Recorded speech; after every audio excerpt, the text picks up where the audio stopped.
A ação já começou, hein? Começou.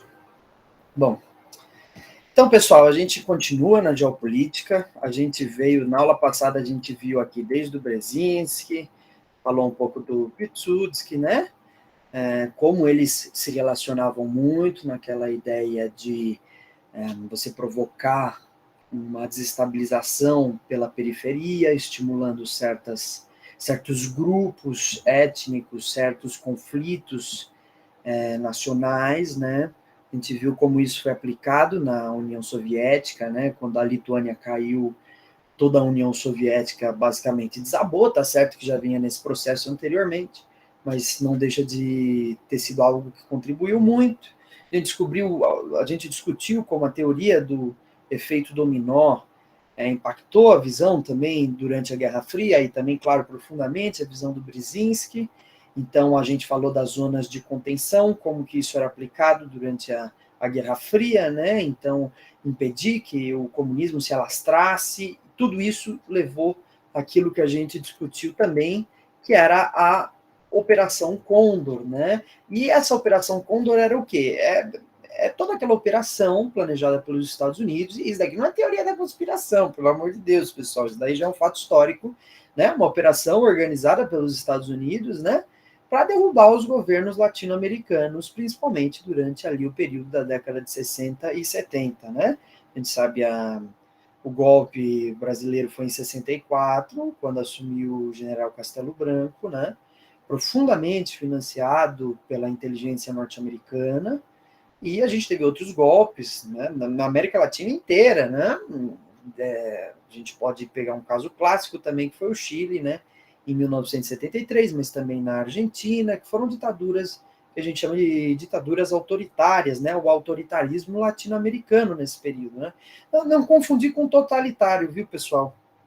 O autoritarismo ele é pensado regionalmente, né? Quer dizer, foi-se muito aplicado para as economias do terceiro mundo, o termo autoritarismo, né? Governos autoritários, e mais às nações do norte, esse sentido de totalitário, e tem certas diferenças, né? O totalitarismo, ele é um governo extremamente popular, né? Só a gente lembrar que o Hitler, ele assumiu, se não me engano, em 32, né? Em 31 ou 32, não me recordo a data, mas assumiu democraticamente o governo alemão, então ele tinha um forte apoio, um amplo apoio democrático, né? Ele assume através de eleições, assim como a gente pensa os outros casos de totalitarismo na Europa, né? Se foram regimes populares, né? Algo que não se aplicou no geral nas economias subdesenvolvidas, e na verdade o autoritarismo latino-americano, pensado nesse contexto, está muito relacionado às intervenções estrangeiras, né? Também tem que se pensar nesse sentido, o que já não é aplicado ao totalitarismo nazista ou fascista, né? Bom, então essa é uma diferenciação importante que a gente pode fazer. Mas para continuar os nossos debates, né, a gente viu Samuel Huntington também e percebeu como que, na verdade, essa ideia de você generalizar um bloco cultural não é das mais interessantes, né? A partir do momento que, muitas vezes, inclusive essas civilizações possuem mais conflitos entre si do que com as outras civilizações. Então, na verdade, o que é esse choque de civilizações, né? Só a gente pensar no mundo islâmico, né? Os sunitas e os xiitas, né? Em como isso gerou uma série de conflitos, e isso desde o Império Árabe, lá na sua ascensão ali na Idade Média. Desde aquele período foram muitos, né, os conflitos entre os próprios povos árabes, né? Então isso tudo tem que ser muito bem compreendido, né? Essa generalização é um pouco perigosa. E a gente chegou no Kennedy para falar do mundo norte e sul também, que a gente já está mais acostumado com esse tipo de teoria, né? E a gente já percebeu que é uma regionalização que foi realizada a partir de uma perspectiva socioeconômica, né? E agora a gente chega no Agustín Cueva, né? Quem que foi o Agustín Cueva? Agustín Cueva é um sociólogo equatoriano, né? Equador aqui, na América do Sul, e sua principal contribuição, né, na verdade sua contribuição é imensa, é uma pena que a gente fale pouco dos nossos autores latino-americanos, né, porque são muitos, né, o Agustín Cueva, né, a CEPAL mesmo tem uma série de autores muito importantes, né, os teóricos da teoria da dependência, então muitas vezes a gente deixa de lado os nossos próprios autores, né, e acaba indo buscando referências no norte, e às vezes não é das melhores, né, interpretações de mundo, até porque nós somos uma economia periférica, né?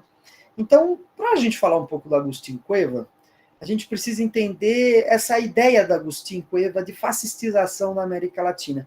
Recomendo muito, inclusive, agora que eu me lembrei, vou postar para vocês a, a discussão que tivemos na USP, uma discussão que eu participei, mas participei da plateia, né? Não aparece em momento nenhum, mas eu estou por lá, né? Onde o professor André Martim e o professor Armin Mavigonian, que são dois grandes da geografia brasileira, né? Discutem a questão da fascistização da América Latina, né? Foi um evento para discutir a ascensão do bolsonarismo e a questão venezuelana. E uma das referências teóricas que o professor André Martim vai trabalhar é justamente Agustín Cueva. E ele vai usar exatamente esse conceito de a fascistização da América Latina. Então, vou mandar com uma referência para vocês também terem um certo conteúdo. Bom, então o que é essa fascistização da América Latina? A gente já sabe que é o Plano Cóndor, né? A gente está vendo aí, né? O Cóndor, que na verdade é uma ave, né? Levando no pau de arara, né? Provavelmente um militante, ou a própria população latino-americana, a gente pode pensar assim, né? E na imagem a gente vê escrito, né? No próprio pássaro, né? Argentina, Brasil, Chile, Paraguai, Uruguai. E se vocês perceberem aqui no colar do Cóndor, né? A gente tem a inscrição da CIA, né? O que é isso, né? Foi justamente a CIA que promoveu essas ditaduras, né? Foram ditaduras por procuração, né, que foram extremamente favoráveis aos Estados Unidos e que colocaram a população latino-americana nesse desespero, né? Tá certo que a gente teve boas parcelas da sociedade brasileira que até hoje apoiam a ditadura militar, né? Que nem reconhecem ela como uma ditadura, né? E chamam até de revolução, o que é uma grande babaquice, né? Revolução é uma transformação radical da estrutura social, né? Não é porque você tirou um presidente e colocou um milico lá que você teve uma revolução.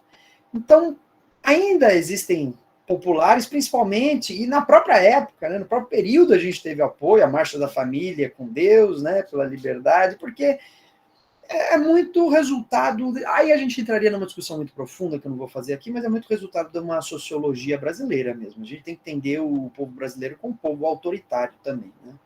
Mas, enfim, para pensar geopolítica agora, essa questão da fascistização da América Latina tem muita relação também com a teoria do efeito dominó. Mas o que Agustín Cueva está pensando aqui? Né? Ele está pensando justamente no fato de que as crises cíclicas que afligem o capitalismo norte-americano têm como resultado direto a fascistização da América Latina. Então a gente tem que pensar que a América Latina é uma sucessão de governos autoritários e democráticos e que isso é resultado direto da nossa aproximação com os Estados Unidos. No sentido de que as crises econômicas que atingem os Estados Unidos são muitas vezes superadas por essa fascistização. Não superadas, mas pelo menos é uma possibilidade, uma necessidade do poder norte-americano fasticizar essas economias durante esses períodos de crise. Então, Agustín Cueva, por exemplo, ele vai fazer uma ampla discussão e vai considerar uma certa passagem de uma dinâmica de multilateralismo para unilateralismo norte-americano. E ele localiza isso no tempo e no espaço, né? Os Estados Unidos, principalmente durante os anos 80, passa por um processo de transferência, né? De troca, de observação de mundo. Quer dizer, muda-se a visão norte-americana em relação à sua diplomacia, né?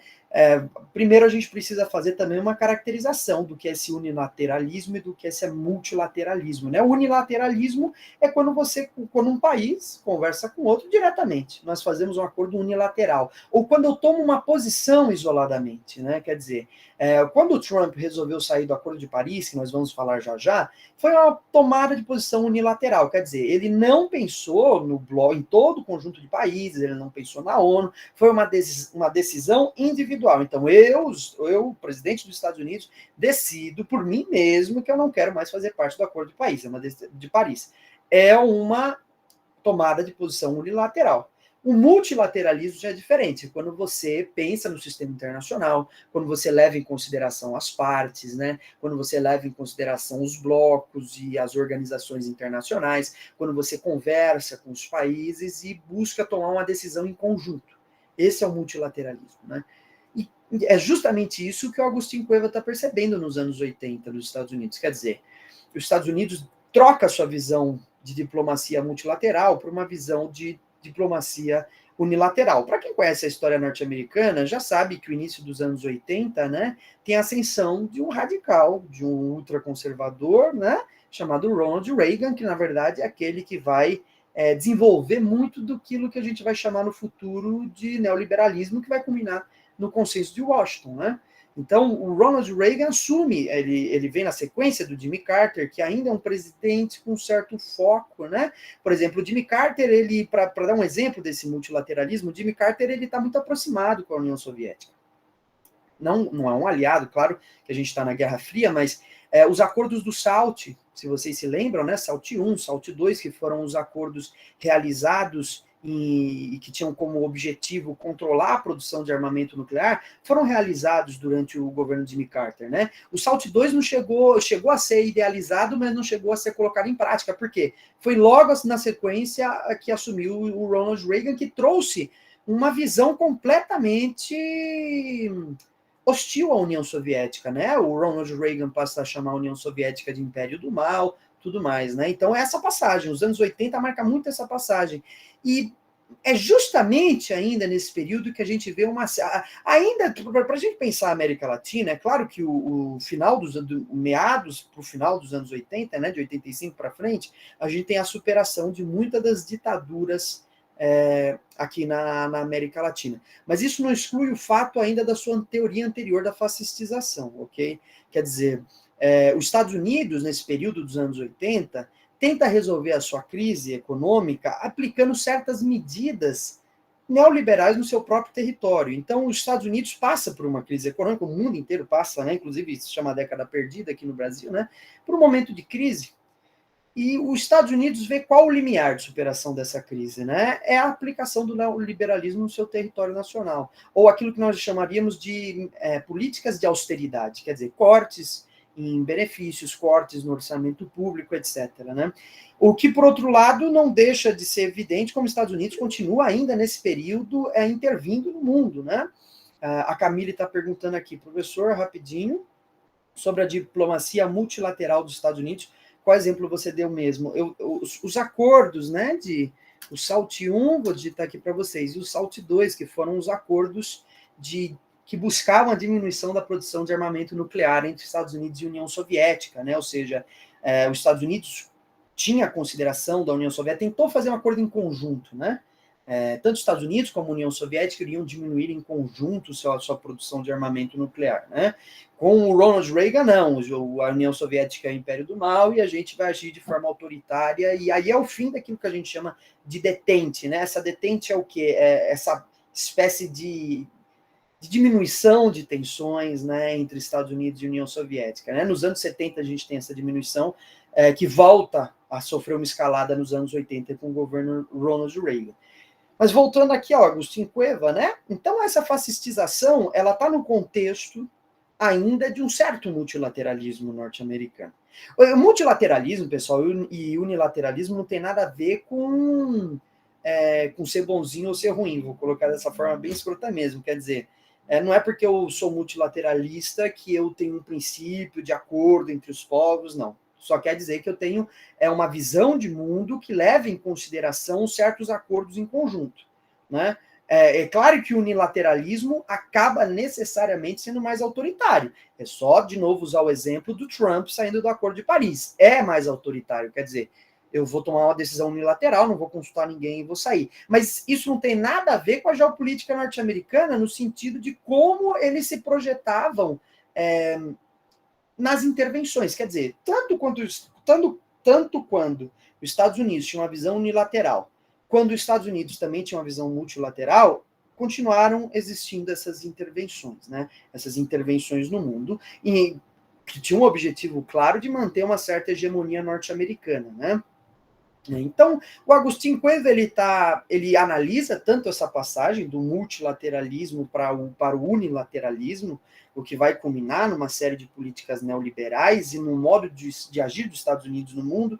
Só a gente vê que depois dos anos 80 a gente tem uma série de guerras, né? Que são guerras tomadas como uma decisão unilateral dos Estados Unidos, como a Guerra do Golfo, a invasão do Iraque, etc., né? Até a invasão do Afeganistão em 2001, né? E o Agustín Cueva, esse conceito de fascistização, então, deve ser bem localizado nesse sentido, né? Quer dizer, quando os Estados Unidos passa por uma crise econômica, naturalmente os governos se tornam mais autoritários na América Latina, geralmente por certas intervenções estrangeiras. E aqui já dá para juntar várias teorias, dá para juntar a pan-região do Raul Schofer, para a gente pensar como os Estados Unidos ainda pensa segundo essa visão, né? E o processo de fascistização. Claro, a gente pode pensar agora o próprio governo Bolsonaro dentro da teoria do Agustín Cueva, né? Quer dizer, a fascistização do Brasil. E está dentro de um contexto de uma crise econômica gigantesca dos Estados Unidos, um conflito enorme com a China. Aqui há a possibilidade de juntar quase todas as teorias, né? Mas é basicamente isso que o Agustín Cueva tem para contribuir para a nossa aula hoje, né? A fascistização da América Latina e um estudo de caso a respeito da transformação do multilateralismo norte-americano para o unilateralismo norte-americano que impera ainda hoje, né? Com o Joe Biden trouxe uma nova perspectiva de um certo multilateralismo, né? Com o governo Obama também existia isso, mas o governo Trump, ele é definitivamente um governo de visão unilateral, né? E, claro, já indica também um pouco da visão dos partidos norte-americanos, né? Porque o Obama e o Joe Biden são do Partido Democrata e o Trump é um republicano. Tá certo que as diferenças não são tão gritantes entre os dois, mas a gente pode pensar também um pouco nesse sentido. Bom, esse é Agustín Cueva, e aí a gente vem para o Andrew Coríbico, né? Essa é a teoria mais recente que a gente tem para trazer sobre as revoluções coloridas e as intervenções indiretas, aquilo que o Andrew chamou de guerra híbrida, né? Quer dizer, o que são essas guerras híbridas? Elas são divididas em dois momentos. Primeiro de tudo, o Andrew, ele compreende que só os Estados Unidos hoje têm condição de realizar uma guerra híbrida. Estados Unidos é a única potência no globo que tem a condição de fazer isso por conta de sua hegemonia em quase todos os campos, né? Na cultura, no poder militar, na economia, enfim, acho que eu me repeti, etc. Né? Então, vejam bem, ela é dividida em dois momentos, essas guerras híbridas. O primeiro são as revoluções coloridas. O que são essas revoluções coloridas? São aqueles momentos de insatisfação popular estimulados por essa força estrangeira. Vamos pegar um estudo de caso para a gente entender. No Brasil, se discute muito a respeito de uma revolução colorida que tem ocorrido ali em 2013. Por quê? Foi justamente o protesto do passe livre, né? O protesto do passe livre, há alguns autores que já pensam que ele está dentro do contexto de intervenção norte-americana. Por quê? Você teve alguns atores da mídia, você teve alguns grupos midiáticos que incentivaram esse descontentamento contra o governo. Ou seja, é só a gente ligar o canal do Datena que a gente já tem alguma noção do que é mais ou menos isso. Mas no caso aqui, incentivado por forças estrangeiras. Tem um vídeo também muito bom do Andrew comentando o caso específico brasileiro que, se eu me lembrar, eu mando para vocês, né? Então, essas revoluções coloridas são justamente esses movimentos de intensificação de descontentamento popular a partir de influência externa, estrangeira.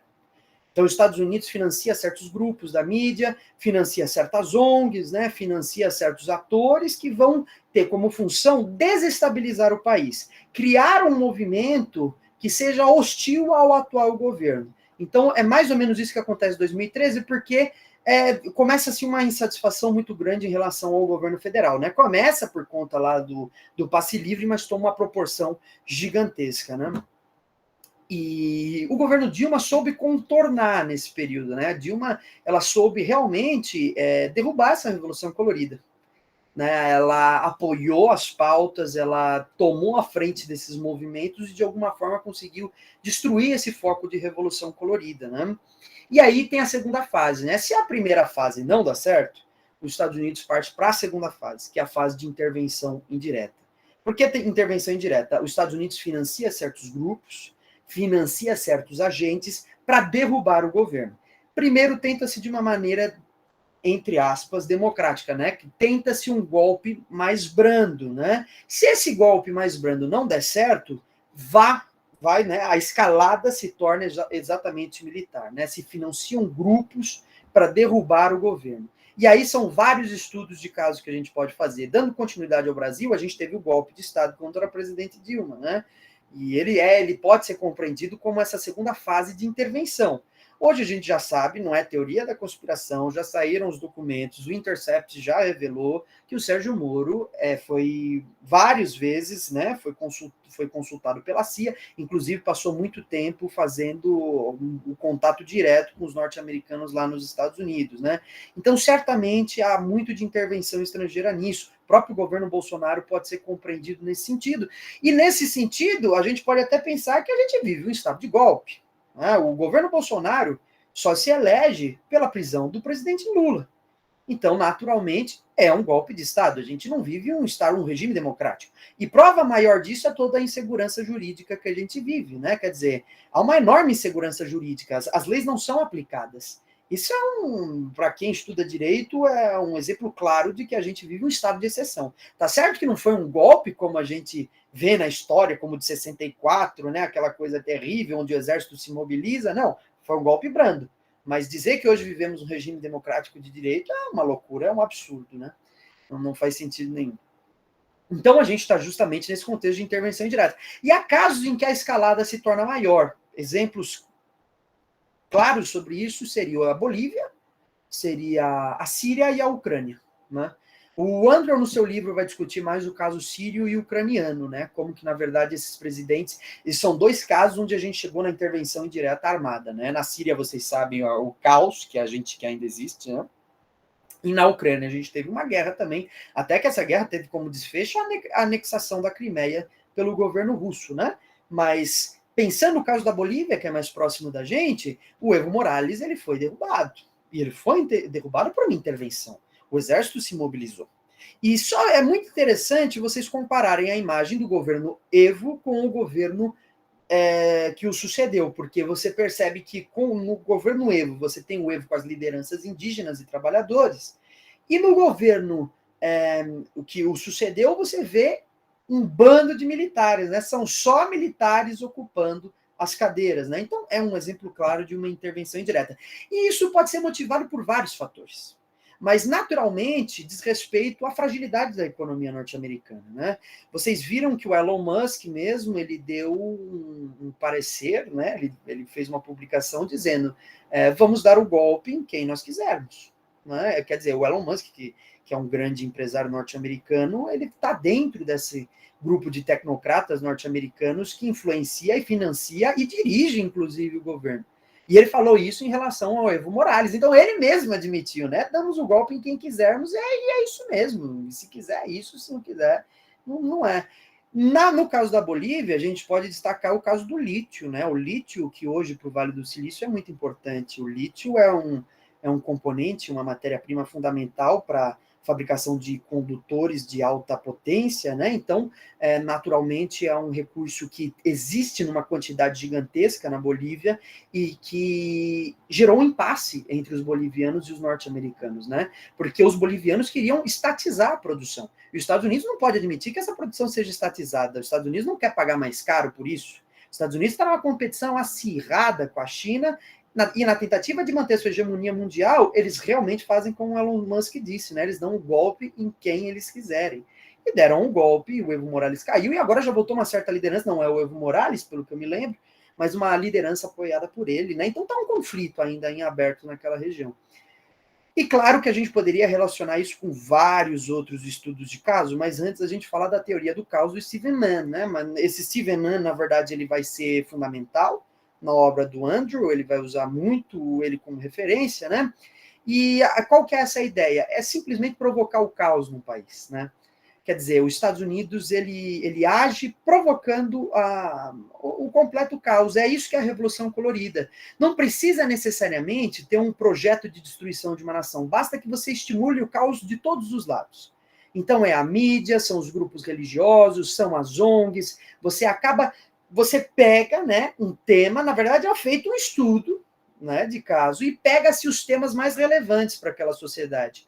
E usam aqueles temas com a condição de elevar os ânimos e aumentar as hostilidades contra o governo. Veja o Bolsonaro levando aquele kit gay, aquela coisa idiota que nunca existiu, né? Que o pessoal nunca pisa numa escola para ver se existe kit gay mesmo, mas acredita piamente que existe, né? Então vejam, são vários os apelos. São apelos realmente emocionais à população que gera essa hostilidade e que cria uma série de preconceitos. Então, assim, eu vejo ainda hoje muita gente falando, né, tem os esquerdistas apoiam agora a Globo porque está contra o Bolsonaro. Mas espera lá, né? A Globo foi a principal responsável na construção desse projeto de revolução colorida e de intervenção indireta, né? Nenhuma mídia está isenta disso, né? E aí a gente entraria em várias outras discussões sobre democratização da mídia, etc. Né? Mas a Camille disse, Globo é sempre antigoverno, aparentemente. Até tem um amigo jornalista que me disse que não, que a Globo ela é só antigoverno, que quando aparece, na verdade, qualquer governo ela é contra. Mas não é bem assim, né? Existe um destaque maior dado a alguns políticos, um menor a outros, e a vida vai seguindo assim, né? Mas eles têm uma posição, assim, que trazem uma certa neutralidade. Mas essa é a aparência, né? A essência da coisa já é diferente, né? Bom, e mais um estudo que a gente poderia colocar aqui é a Primavera Árabe, né? Infelizmente a gente não vai ter condição de conversar, mas recomendo que vocês pesquisem, né? Porque a base teórica para vocês compreenderem já está aqui. Né? A Primavera Árabe também está dentro desse contexto de revolução colorida. É uma intervenção norte-americana. E aí são vários os pontos, a questão da Líbia tá produzindo petróleo e vendendo na sua moeda nacional, a questão da Síria também está indo por esse caminho, existem vários pontos a serem considerados que levariam aulas e mais aulas para a gente discutir, infelizmente a gente não tem tempo, né? Mas então, fica aí o estudo de caso do Afeganistão, recomendo muito que vocês assistam aquela aula que a gente fez, o aulão sobre o Afeganistão, porque ali a gente fala da teoria das guerras híbridas, a gente relaciona aquilo com várias teorias, mas a caso da Venezuela também é muito interessante. Pensem sempre quais teorias vocês podem aplicar para cada estudo de caso. Pensem no caso da Venezuela. Está no continente americano? Posso pensar a partir da pan-região do Raul Schofer, né? Está no sul e está com um conflito com uma potência do norte? Posso pensar o Paul Kennedy. Ela é resultado direto da destruição da Highlands norte-americana? Posso pensar o Spikeman, posso pensar o Mackinder, eu posso aplicar todo mundo aqui. Né? Inclusive até o Brzezinski, outros, o Tudsky, vários outros. Basta que a gente consiga identificar a sua história, isso é fundamental. Né? A Síria e a Ucrânia, eu vou mandar o texto para vocês, duvido que vocês vão ler alguma coisa, mas espero que leiam. Né? A Birmânia também é um caso recente, Myanmar também vou mandar referência, mas na forma de notícias, que fica mais fácil de vocês entenderem. E o Brasil, que foi o caso que a gente pegou aqui, principalmente para fazer os nossos estudos de caso. Bom, é isso. Alguém tem alguma dúvida ou comentário? Perfeito, então, eu vou dar uma pausa na gravação para a gente começar o próximo.